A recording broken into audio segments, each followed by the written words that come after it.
Hi there, this is John Carrots, and I'm here on OSH Radio. And today's guest is the United States Transhumanist Party's chairman. I'll let him introduce his name so I don't kill it. But this is kind of like a special after the election show. So if you wanted to introduce yourself and tell us a little bit about yourself and how you got to be the chairman. Yes, indeed. Thank you, John. It's great to speak with you. My name is Gennady Stolyarov II, and I am the chairman of the United States Transhumanist Party. I have been the chairman for nearly 4 years now. I became chairman after the last presidential election on November 17th, 2016, when Zoltan Istvan, the founder of the U.S. Transhumanist Party, stepped down from his post because he wanted to move on to other endeavors, but he had this concept of a transhumanist party. He used it to run for president in 2016, and he wanted someone to carry the torch. So he asked me to do it, and I agreed. It has been an interesting time, certainly. Sometimes a bit of an uphill battle in building this organization, in working through some of the differences within our movement, but on the other hand, we have over 3,000 members right now, and when I started in my role, we had 3. So there has been progress by 3 orders of magnitude. Yeah, that's very good. Yeah, that is great, and it has been interesting in my dealings with you guys too. I've learned a lot, and it's nice to find some like-minded people. For people that don't know, I was one of your original primary candidates for presidency. I got the stars up there on the wall behind me today. And I had watched you guys kind of at a distance for a while until you were taking new candidates. And yeah, I'm glad that there are other parties. There are third parties. I don't know. There's probably some parties that are probably considered fourth parties. But it's good in this United States that there's other voices to be heard. And I think transhumanists have a lot to offer. Maybe you could tell us a little bit about the party and just what some of the main views are, because I'm sure people aren't sure about that. Yes, certainly. So the motto of the U.S. Transhumanist Party is putting science, health, and technology at the forefront of American politics. We have 3 core ideals, which are at the center of all of our policy deliberations. First, we support significant life extension achieved through the progress of science and technology. Second, we support a cultural, societal, and political atmosphere informed and animated by reason, science, and secular values. And third, we support the use of science, technology, and rational discourse to reduce and eliminate the existential risks facing humanity. And we do have a detailed platform on our website. Our platform is developed and periodically voted on by our members. We hold internal votes using ranked preference voting, which has worked quite well for us. And we continue to foster discussions in the political space about science, technology, rationality, how those can be applied to create a different kind of politics from the acrimonious kind that has recently taken hold in the United States. And what is your background? How did you get involved in doing this? I mean, you told us a little bit, but I mean, what were your interests to get involved?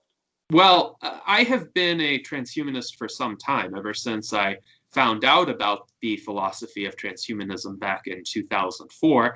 And even prior to that, I was what one would call an implicit transhumanist, in that I agreed with the central aspirations of this philosophy, even though I didn't know the name. So as a child, when I first found out about human mortality, the fact that people die after reaching a certain age, I was appalled by it, because I thought, this is unjust. How is it that people who had done nothing wrong would nonetheless receive the death penalty? So I resolved to do something about it as a child. And of course, it was difficult to find out exactly what I, as an individual, could do. And the more I learned about this movement, the more I learned about the work of scientists like Aubrey de Grey and Bill Andrews and Ray Kurzweil, as well as philosophers such as Max More and David Pearce, I realized there was a movement already that was working on these problems. And it wasn't just science fiction. there is a real possibility in our lifetimes to overcome these age-old problems of death and disease. So this motivated me. Even when I was a college student, I would write about it. I would try to gather what little money I could to donate to the Methuselah Mouse Prize. And in 2005, Dr. Steven Spindler won the component of the Methuselah Mouse Prize for essentially taking late middle-aged mice and rejuvenating them so that they could live about 5/3 the typical mouse lifespan. So I was quite pleased to see that happen just as I was raising this money. And then later on, I got involved with the Movement for Indefinite Life Extension. Eric Schulke, who organized this movement, contacted me in 2010, and he said essentially that he had seen my video series called Eliminating Death, which I created in 2008, and he thought I should essentially contribute to setting up this loose coalition of activists. So that is what I did for several years until I met Zoltan Istvan, and Zoltan had released his book, The Transhumanist Wager, in early 2013. And this is a controversial novel because in that novel, the character Jethro Knights, he holds a lot of transhumanist views, but he also engages in actions that I would say most transhumanists would not condone. And when I wrote my review of The Transhumanist Wager, it was a nuanced review in that I recognized both the positive and the negative aspects of Jethro Knights' ideology. And it was a pleasant surprise to me when Zoltan read that review that he responded so positively to it, even though significant components of it were a critique.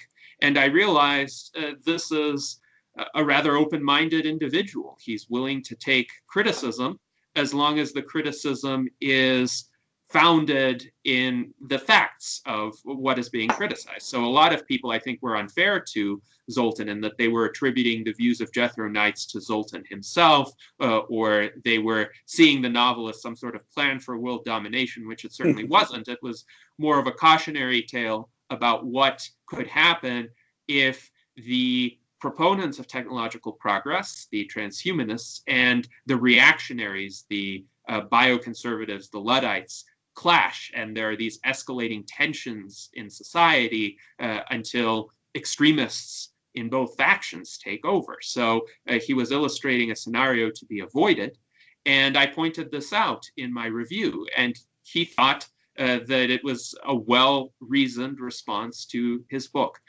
So later in 2013, toward the end of that year, I published an illustrated children's book called Death is Wrong. I was going to bring that up. I have a copy. Yes. It's a very nice book, yes. Thank you, John. And this was my attempt at a unique contribution because prior to that time, I had been producing articles and videos and donating to causes like the Methuselah Mouse Prize and the SENS Research Foundation. But I realized there was a kind of gap in the market for these ideas, and that pertained to children. Because there's now plenty of transhumanist literature for adults. You could spend years reading it. But kids are the ones who first encounter ideas about death. And it's harder for kids because you're young and you don't want your loved ones to pass away. So that is hard. Yeah. Right. So it's a fairly traumatic moment when a child first encounters death. And I thought there has to be a different way of communicating about it from the prevalent modes of communication, which primarily seek to cultivate some sort of death acceptance. Either kids are told, oh, it's the will of God, or it's natural, or it's the cycle of life, or don't worry about it, live life for today because death won't happen most likely for a long time if you're a kid. But I was never satisfied with any of those explanations. And so I wanted to tell kids it's fully justified to feel that initial reaction of outrage, of not accepting death, of wanting to do something about it. And I wanted to give them a book that affirmed the desire to fight death, to overcome it, and show them a path by which it could rationally be accomplished through the progress of science and technology. That's a good point too, and get the children thinking about it. The children today, like I support the Explore Mars program and stuff, and we often say, jokingly, but also we actually mean it. We're looking out there at the kids, and some of those kids are going to be tomorrow's Martians. Well, mentioning it to kids and getting kids, some of the kids of today might be the ones that make the breakthroughs that we need. I mean, when they realize there's a problem, it might sit and they think about it, and that is important. You want to start the younger people thinking about it and working towards it, and realizing it's a problem that we can overcome. And it's interesting. I'm older than you, and I tell you, I used to read Dirk Pearson and Sandy Shaw stuff and Omni magazine back in the 70s, and Dirk Pearson and Sandy, I think, started doing their research on longevity in the 60s. But some of the stuff that they talked about in their books, even as supplements and stuff, that people would hee-haw about, oh, that's not true. And now it's stuff that they openly advertise. Even toothpaste that rebuilds your teeth because it has calcium in it and stuff. And Dirk Pearson and Sandy Shaw said, get the natural toothpaste with lots of calcium in it because your teeth will reabsorb it and help. And of course, back then they said, no, that's not true. But now the companies themselves, the toothpaste companies themselves, push it. And it's just funny how that stuff changes. And I think sometimes we talked about politics earlier, and sometimes it's motivated by money. I hate to say it. Sometimes I think there's people making money off of, I hate to say it, people making money off of death, people making money off of us deteriorating. But we have to switch that around and have people making money off of us living. Exactly. Not off of us dying. I like environmental stuff, and the same thing with our energy programs. People have to switch from making money off of coal and things that are killing us, killing our environment, to things that aren't. And there's plenty of money to be made off of that. There's plenty of money for those people that want to make money off of making us live as long as possible and living a quality life. That's the thing you have to realize too. It's not just living a long time, it's living a quality life. We don't want to end up being, if anybody likes Doctor Who, we don't want to be a dialect, being in the machines, partial people in the machines. We want to have quality of life. And so it is interesting to me, and I think that's a great idea to get the kids thinking, and because the kids of today are our future of tomorrow, and hopefully they can extend our future tomorrow. So that is great, and I do think that is good. Just thinking, Zoltan has some good ideas too. I'm glad he started this, and I'm glad you took over for him. Now, what did you want to talk about this campaign we've just been through? Yes.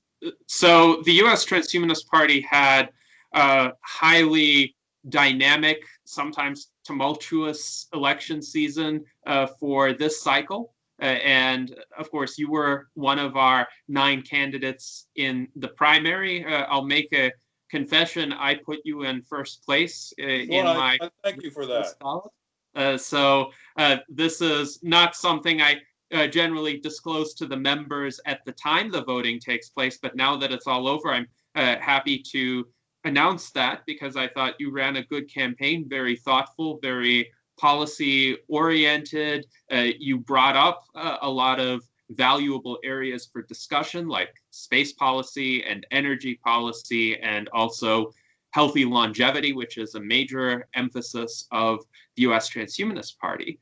And of course, ultimately, you had a good showing.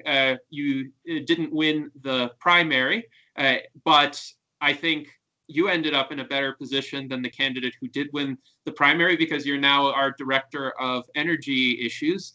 And the person who became our candidate toward the conclusion of the election season was not one of those running in the primary, but in retrospect, I think he was the best choice for this cycle, and that's Charlie Kam, because Charlie Kam has a long history of contributions to the transhumanist movement, from his videos like I'm the very model of a singularitarian and radical life extension. Yes. Put links, like they said, I'll have to put links down below when I'm over with this for those videos and for your book also.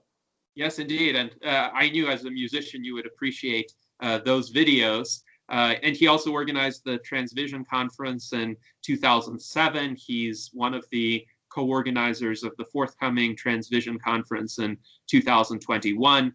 So he's a person who has really helped bring people together in the transhumanist movement.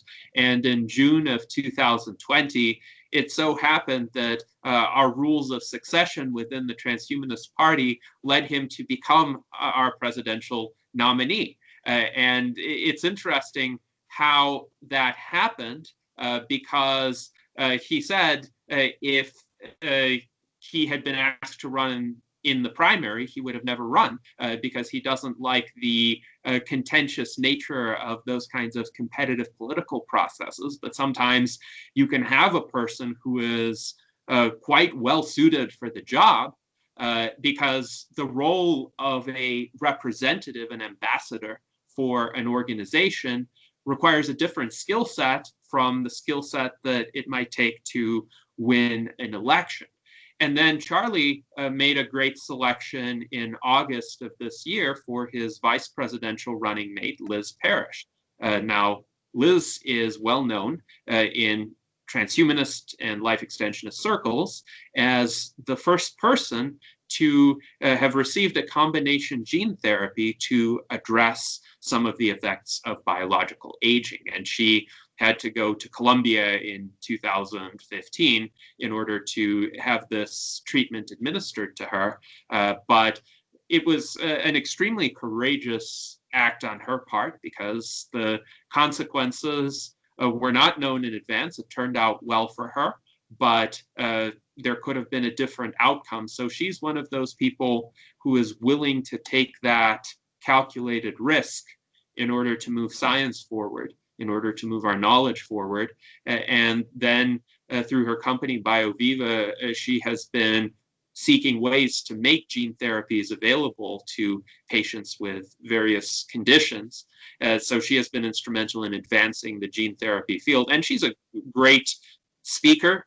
She expresses great sentiments of unifying our movement, unifying our society, to fight the grand battles, the battles against death and disease. So we ended up with two excellent spokespeople for transhumanist ideas, and they represented us well during the last 5 months of the election season. I just wish we had a longer time period for them to campaign. And this is, I think, a matter that we're going to need to think about for our subsequent election cycles, how to perhaps condense our internal decision-making process and arrive at ambassadors, representatives of our organization, our worldview, in a way that they would have the maximum amount of time to engage the external public with these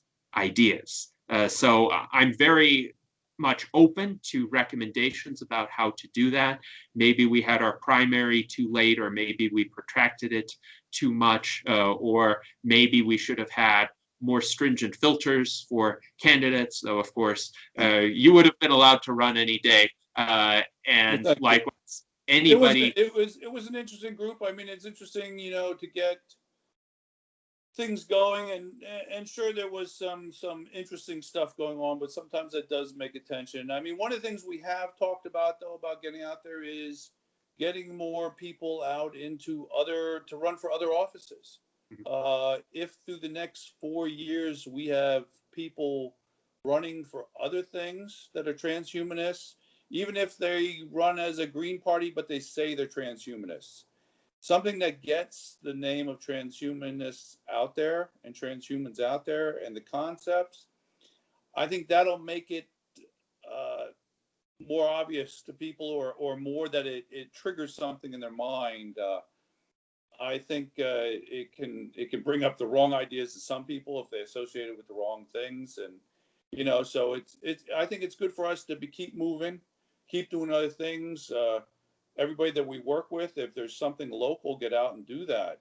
And that's, I think, like even Howie Hawkins said that about the Green Party. They have to get out there, and the third party people have to get out and move, and we have to get out there and move too. And like you said, when it started, you were 3 people. Now there's 3,000. I Mhm. mean, I think that's good. I mean, but if somebody runs for school board or runs for maybe even judge, or maybe even a justice of the peace, or I don't know what positions are out there that people run for, but you know, district magistrate, or who knows what. I don't know. Some different places, there's different rules of whether they're put in or elected, or but I think anything we can get out there, I think that's a way actually of getting us out there. I don't know what your thoughts are on that, but I Yes. do think that's a way. Yes, I think these are good suggestions. And actually, this election cycle, we had a few candidates running for local offices. Most notable was Daniel Twett. He ran in Ventura County, California for Thousand Oaks City Council. And he got now a bit over 3,000 votes in that race. He specifically mentioned his Transhumanist Party membership in the newspaper interviews and responses to questions that he gave. So we were quite pleased with his work in getting our name out. I actually ran this year for a second That's time right. for the position on the board of trustees of the Indian Hills General Improvement District in Douglas County, Nevada. Unfortunately, I did not win. And what happened was during the primary, there were 5 candidates running, and this was the height of the pandemic. So I decided I can't possibly do any in-person campaigning at that time. It wouldn't be safe, and I don't want to risk the health of other residents. I don't want to engender any frustration if I were approaching people and they didn't like it. So instead, I held a Zoom virtual town hall. I recorded it. Some people watched it. I think I got a positive response for those who were aware of my campaign, but I still have not been able to get as much name recognition in that area as I would like. So I ended up getting 253 votes, and the next highest total was 270 votes by a person who ended up deciding not to pursue the office afterwards. So it's interesting that by the time of the general election, it was announced that this person had said he would not accept the office if he won. So, of course, that led his support to dwindle. But if he had done the right thing and just dropped out or not applied for the candidacy to begin with prior to the primary, then there might not have been a primary because it was the number of candidates that triggered the primary. And then I would Right. have had more time to get my message out there. So this was the pandemic year, and in some ways it hampered us because, for instance, for ballot access, we had this plan for ballot access that we formulated in January and February of this year, and we had some volunteers who were willing to go out there and stand and gather petition signatures. And then COVID-19 hit, and it became essentially illegal to do that. And moreover, I would not in good conscience risk the lives and the health of our members in order to gather petition signatures. So I decided we need to focus on a write-in campaign instead. So that is what happened. But of course, being included on ballots would have been a great thing. It would have increased our name recognition. And hopefully we can try that again next time. Hopefully by 2024, there will not be a pandemic. But you're correct that we need to join forces in some of these efforts with other political parties who also are seeking ballot access, because one, we have a common interest in that. And I think a lot of their representatives would say, well, yes, everyone should be on the ballot if they want to run. People should have a choice. And so as long as we have that common interest, we could help one another. And wherever it's legal to do so, I would support our volunteers circulating petitions for other parties' candidates. And hopefully they would reciprocate and circulate petitions for our candidates. And that would essentially create the economies of scale needed for us to actually get on the ballot. The other idea you mentioned is intriguing, and that is to leave open the possibility of endorsing a candidate if they say that they're a transhumanist. It's a bit broader of a criterion than I have utilized in the past. The criterion I have utilized in the past was we could endorse a candidate who was transhumanist, independent, or nonpartisan, so that we didn't risk kind of favoring one political party or the other. However, the most important thing is that the people in question emphasize transhumanism and portray it in a positive light. And that's a different way to look at it. But I think from the standpoint of influencing the broader culture, perhaps labels matter less than the substance of a person's idea. So that's definitely a potential change in our approach that we will take into consideration. So yeah, we were talking about earlier too, I think before we started recording, about how it's difficult for the third parties because the Democrats and the Republicans just are so powerful compared to the third parties, and a lot of it is the money and the backing. And I mean, that's a difficult thing to overcome, and I think getting us out there more. I think issues too is if you get the name out there more, and there are more candidates that say, like Zoltan ran as a Republican, but he still said he was a transhumanist. You get that out there. The more we get it out there, though, I think the possibility is there might be more people that are willing to back and put money behind the transhumanists, including the people that back the regular Republicans and Democrats. Just through name recognition and the fact that you're out there trying, I'm sure there's probably a group of people that put money towards Green and libertarians because of knowing the name for a while. So I think that's some of it too. But the way I look at it too is, I mean, when did you take over this organization? What year was that, you said? 2016. So shortly after the last presidential election. Now, if you think about that, look at where you've come in that amount of time. I mean, you went from 3 to 3,000. Now, if we do that same increase by next presidential, I think we'll be somewhere. Yes. I mean, curves don't exactly go like that, but I'm just saying. In all reality, curves could increase exponentially even faster than that. If every three we have now expanded to 3,000, that would be phenomenal. But I think that that's the thing, to get out there and get people behind us, get people to realize some of the ideas, and actually all the ideas are good. But I think that's important, and you just have to keep hitting the pavement. One of the other things I like that we talk about is universal basic income, and I think that is a great idea. Although I have heard some issues where they're talking about COVID and that. I don't know if you've heard some of that, where people are afraid that they're using COVID to destroy people's business, so people have to rely on the universal basic income, and then it's going to become where they make you required to do things, and if you don't do that. But I think that's always everybody's fear. People always bring up Social Security. When Social Security was come up, they said, "Oh, that's such a socialist idea. It's horrible. They shouldn't do that." But now people are like, "Don't take away my Social Security." So it's interesting how people can fight ideas at first, and then they realize actually it is a good idea.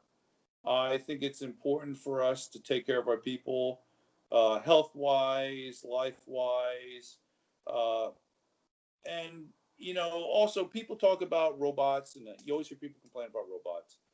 And our country was originally farming, and it was machines and industry that enabled us to become an industrial. I mean, they weren't robots, but those were machines and technology of the day. And now people complain, "Oh, don't take those factories away. Robots are taking jobs at those factories." Well, in the old days, they were worried about horses being taken away and all that stuff.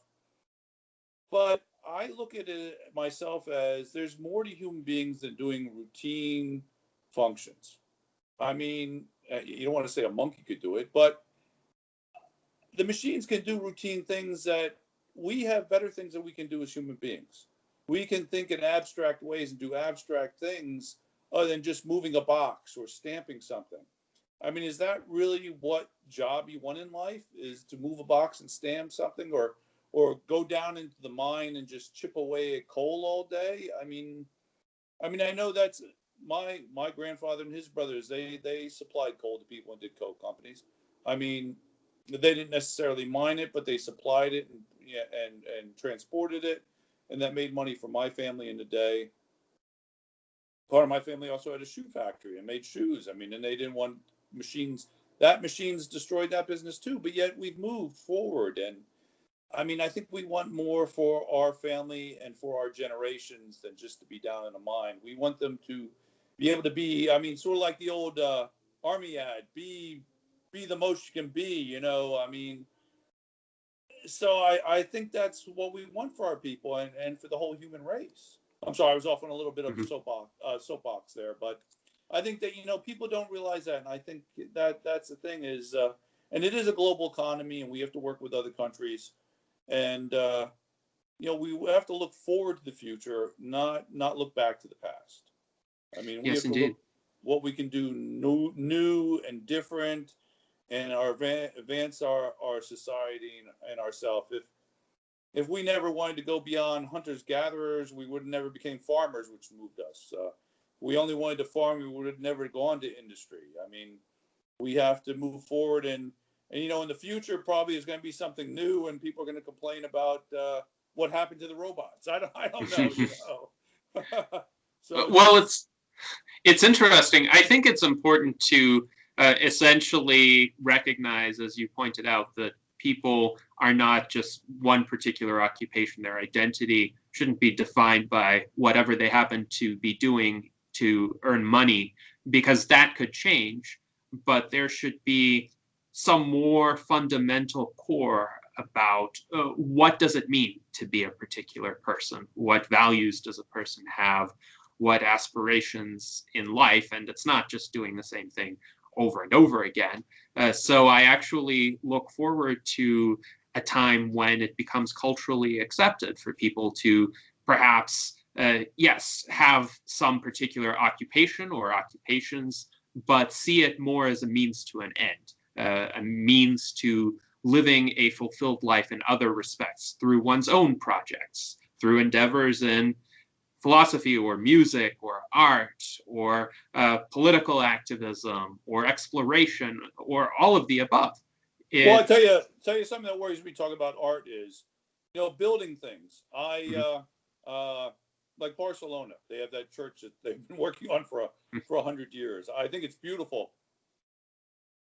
You know, it, you think yourself building things though, but I think sometimes, man can build things and they can be beautiful. And maybe a lot of times buildings today are built by machines and sometimes they're cookie cutters. Maybe even machines could be doing something in the factory. Maybe man could go back to building beautiful monuments and mhm, stuff that maybe today maybe there's some things that today machines do that man could do again. Uh, I mean, like woodworking. There's beautiful woodworking that's done by hand, and art, like you said. But there's crafts that are some crafts that are done by machines today. Maybe some of those things should go back to being done more by man when the machines take over even the more mundane things. Uh, I'm always disappointed in, you know, well, my argument before was, robots taking over jobs, and my joke was, okay, then let's go back to the old days. We could always start building pyramids again. That gave lots of people work, but I don't think people want to be back in those conditions. But yet, there's all kinds of beautiful monuments and things that man built in the past. Attention to the craftsmanship, and maybe when we're not worried about some of the other stuff, maybe we can go back to doing that. And I mean, the chapels and stuff in the old days were phenomenal. And I mean, even though we have machines, maybe when we have machines doing other things, man will be pursuing things not because he has to do it, but maybe because he wants to do it, and it's a mhm. and I don't know, just something like that. I mean, there's beautiful things out there that man created, and they did it with their hands. But those jobs might be nice for man to spend more time on that they don't spend on now because they're busy doing the other stuff. Right. I mean, that robots could be doing instead of mining. Maybe the same guy could be making beautiful, even handmade furniture. Mhm. I mean, uh, I don't know. That's furniture could be a job that a machine could make. But then again, there might be somebody that you want a furniture made by that artist. You know, just saying, it doesn't have to be that all the jobs are taken away. It might free you up to do things that people don't realize that they could be freed up to do. I mean, Yes, indeed. And I think creativity flourishes best when it's not seen as an obligation, when it is an option and people have right. time to exercise that option. Which is some of the idea of when you give people basic income. I mean, people argue about that there's going to be people that don't work. Well, there's always going to be people that don't want to work. Mhm. There's people that have jobs that don't want to work, that put the minimal out. And then, I mean, I hate to say it, at jobs, a lot of times the workers get rewarded by, guess what, being given more work because there's other people that aren't working. So, I mean, I don't think a UBI, universal basic income, is going to make anybody lazier. I think it's just a person wants to work or a person doesn't work. I always go back to Amway. Amway used to have a saying. I'm sure everybody that's been around for a while has at one time or another tried selling Amway or stuff to make money. But they used to have a thing. They'd say, if you take all the rich people of the world's money away, most of them will be rich again. It isn't. It's about them wanting to do it and working towards it. And I think it's the same thing with creativity and work. Give people basic income. Workers are still going to want to work. Mm-hmm. I mean, there are people that are workaholics. They like working, and even that's not healthy for them either. But I'm just saying is, it's. I don't think it's going to create more people not wanting to work. It's either people want to work or they don't want to work. But you're not going to be letting your people live in squalor when they don't have to. Yes. I mean, who knows? Maybe there's some great minds out there that if they weren't working so hard just to make ends meet, maybe they could be the person that discovered the cure for aging. Maybe if they were enabled to let their mind soar in different directions, they would have the time to do it. Yes. I mean, in the old days, to be honest with you, the people whose family were well off were the people that got to do the research and read the books because they had the time to do it.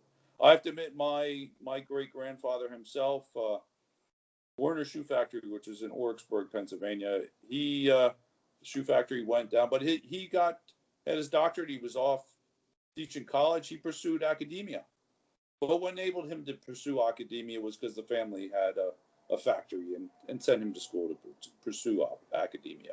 So, I mean, that's kind of how it went back then. But I was off on another tangent. But let's pull this back to this election. Yes. How have you felt about this election? We're now, 5 days after it, and it looks like Biden is going to be the winner. I mean, there's going to be some lawsuits, I'm sure, and some yelling, screaming, and some tantrums. But how do you overall feel about this election this time? Yes. Well, I think judging by how quickly the courts have thrown out the various challenges posed by the Trump campaign, it seems to me overwhelmingly the vote counts are legitimate. It's a process that takes time. But I've looked at the maps with regard to the percentages of precincts reporting across the country. And actually, these percentages are fairly comparable across states. So it's not that most states had 100% of their precincts reporting, but a few battleground states didn't. It's that they all had 80, 90, 95, 99% of their precincts reporting at approximately the same time. But for some of the states, the difference was wide enough in order for a call to be made between Trump and Biden. And in those battleground states, it was a sufficiently small difference in votes that still the uncounted votes exceeded the margin between the candidates. Now, I think Biden is almost certainly going to be the next president-elect unless there's some shocking discovery that's actually validated by legitimate sources, not the Trump campaign's own propaganda. But I doubt that will happen. I am hoping that there will be a peaceful transition of power. I think the Republicans are going to have an incentive to facilitate this, because now that Trump is no longer enjoying his winning streak, his perceived invulnerability, many Republicans who didn't like him to begin with, who voted for him reluctantly, are going to try to instead form a governing coalition with the Biden administration. Biden is a more pragmatic Democrat. He's not an ideologue. He's not far left. So a lot of the moderate Republicans may think that they could bargain with him to pursue a more moderate set of policies, not a radical redistribution of wealth, for example, or major increases in taxes, but a kind of middle of the road policy similar to what a lot of previous US administrations, both Republican and Democratic, have pursued.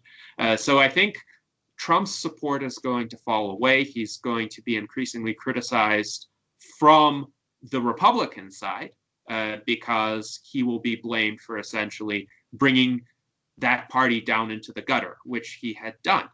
And this is the unfortunate consequence of the two-party system in the United States. And I keep emphasizing the reason why America got Trump was because of the two-party system. It was a consequence of a Republican Party process, which essentially gave preference to a plurality winner early on. So Trump did well in a few states, as other candidates whom the vast majority of Republicans preferred were dropping out. Many of them kind of thought, well, Trump is likely to win, and while he's not our best choice, we need to beat Hillary Clinton. And then in the general election, there's this lesser evil mentality where people from one party think the other party's candidate is the greater evil. So a lot of Republicans thought Hillary Clinton was the greater evil. A lot of Democrats thought Donald Trump was the greater evil. And very few people actually liked either Donald Trump or Hillary Clinton. And there is this pernicious dynamic in this country of voting for the perceived less bad choice. And evil, of course, yes, that distinction is debatable, at least in 2016 it was. Now, personally, I prefer Joe Biden's personality to that of Donald Trump. I think that Joe Biden should be commended for his rhetoric emphasizing unity and overcoming these partisan hatreds that have plagued our country recently. And hopefully he will make good on his promise to be a president for all Americans, including those who did not vote for him. Now, personally, I couldn't vote for one of the major party candidates in the presidential election. I believe in always voting for the candidate who is closest to my own views. And of course, in the US Transhumanist Party, we encourage people in states that allow write-ins to write in Charlie Cam and Liz Parrish. And I'm pleased to say Charlie Cam got at least as many votes as the number for Donald Trump's presidency. And that is a technically correct statement if you think about it. But I like the way you word that, though. That is good, yeah. It's politically correct. Indeed it is. But in my state... You wouldn't work with, accounting or anything, would you? And know how to do the statistical analysis and talk the numbers, would you hear? Well, I'm not an accountant by specialty. I'm an actuary. So I may have even more mathematical education than most accountants do. And I've worked with quite a few accountants as well. But they certainly have... what do they joke about statisticians? Statistics can be used to support anything, including statisticians. Yes, and this reminds me of Mark Twain's quote that there are lies, damned lies, and statistics. Exactly. But yeah, I like what you had to say there, and that's good about the election. And it's interesting. I hadn't thought about that. Now that that Trump can be seen as falling from power, it's interesting how what was perceived as his own people might turn on him. And that is interesting. That is an interesting thing to watch. And I could see that. I mean, we know how people are. What's that old joke? You keep your friends close and your enemies closer. But when things turn, that in itself will be interesting to see how other people remember him when it's over, Mm-hmm. and how his own party talks about him when it's over. Yes.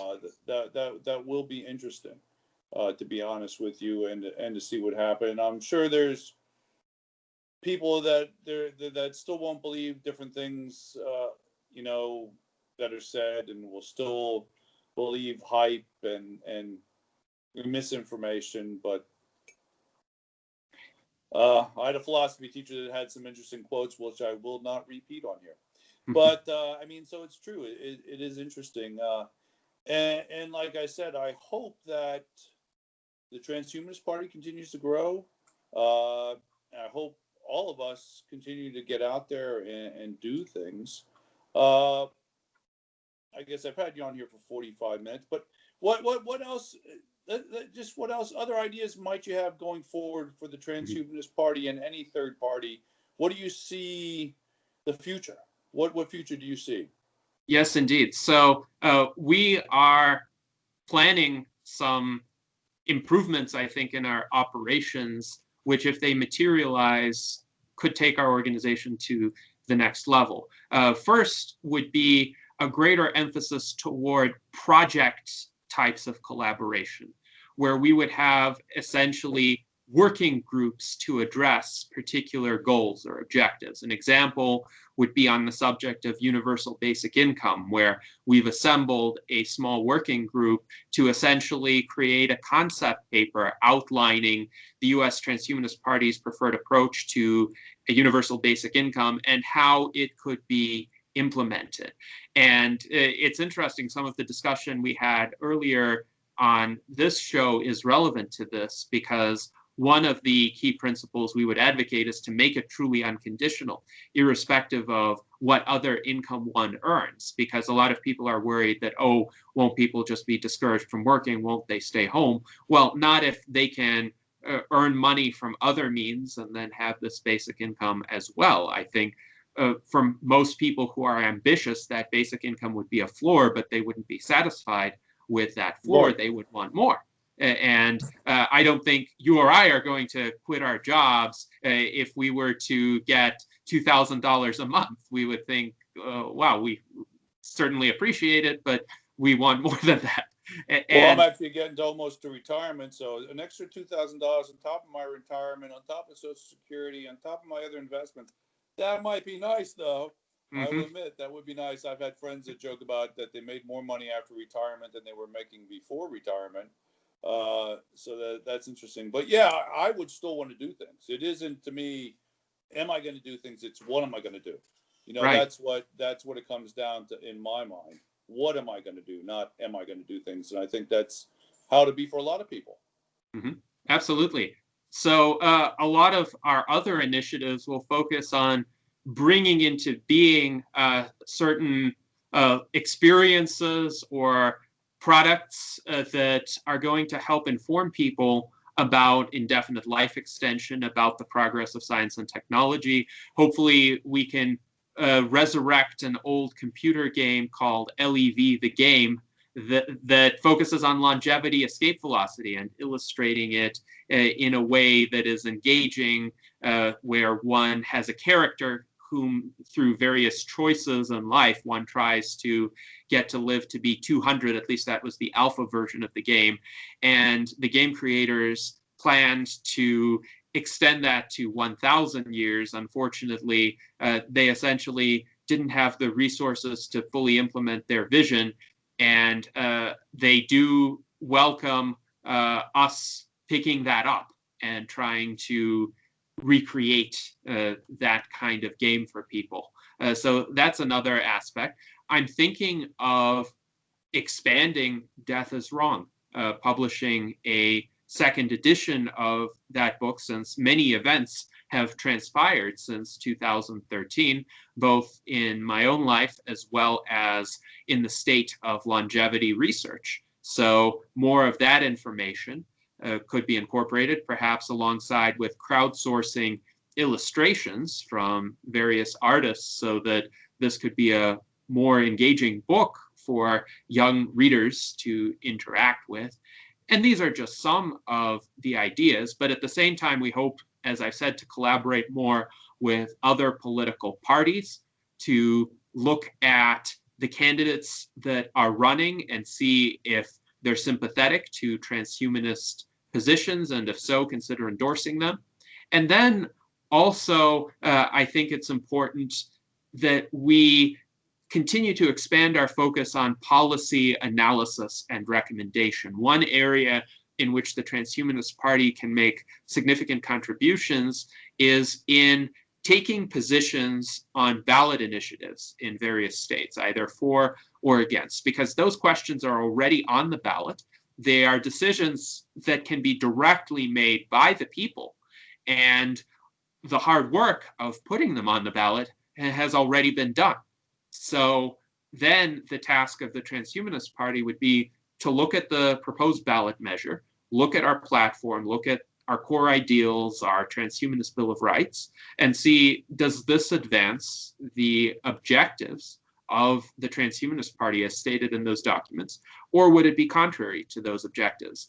And it's interesting, this year, it seems to be, based on the vote counts from California thus far, that the vast majority of the positions that the US Transhumanist Party took on the various ballot initiatives were actually the positions of the majority of the voters in California. So we kind of anticipated the will of the people in the recommendations that we put out on the various ballot measures.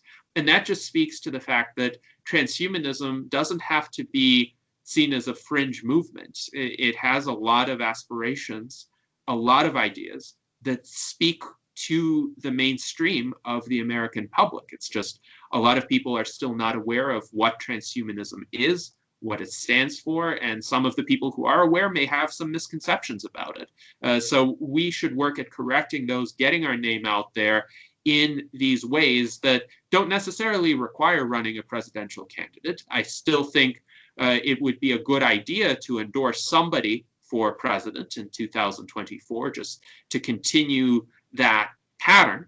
But I'm quite open to reimagining how that is arrived at. When you were talking, I thought of something interesting. It'd be interesting if we could get, this will sound strange, but media is good. If there'd even be a major TV show or a major movie or something where some character in it was a transhumanist or talked about that, that would be great for getting it out there. I mean, that's just something to throw out there. That would be great. Could you imagine if maybe there's some, even a cop show? People love cop shows. I always joke that if it's horror or science, it has to have cop show influence to get people to want to watch it, to associate with it. But imagine if there was a cop show where one of the politicians or one of the police chiefs or something came from being a transhumanist party or something. That would be great if that could get out there in the media and really help promote things. Yes, absolutely. I think this kind of positive media exposure in the popular culture would be great. It reminds me of the old cartoon series Inspector Gadget.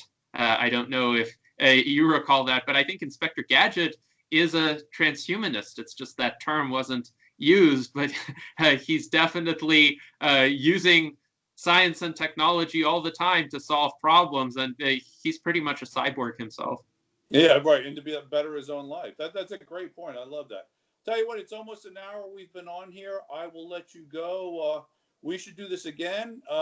We should do this again after the election is further, after everybody's settled, and we'll see if some of your slight predictions come true, and I think they probably will. But thank you very much for being with us. I will put the link to the U.S. Transhumanist Party below this, a link for your book, and I'll link for some of Charlie Cam's videos, like they say, down below afterwards. So thank you for being with us. Yes, indeed. Thank you, John. It was great speaking with you today. Thank you.